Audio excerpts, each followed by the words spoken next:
చదువుకునే విద్యార్థులైన వాళ్ళరా, మీ అందరి దగ్గర మీ చేతులలో సెల్ ఫోన్లు ఉన్నాయి.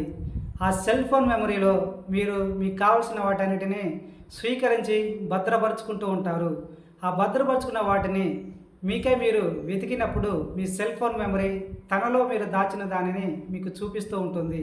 అంతేగాని మీ ఫోన్ మెమరీ తనకై తాను మీకు కావాల్సిన వాటిని తనకై తాను స్వీకరించలేదు.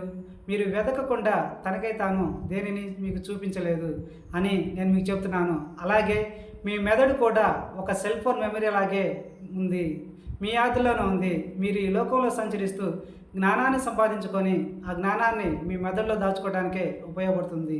మీరు ఏ జ్ఞానాన్ని అయితే మీ మెదడులో స్వీకరిస్తారో దాచుకుంటారో ఆ జ్ఞానాన్ని మీరు గుర్తు చేసుకున్నప్పుడు గుర్తు చేస్తూ ఉంటుంది. అంటే పూర్తిగా మెదడుని దేవుడు మీ ఆదిలో ఉంచాడు అని నేను మీకు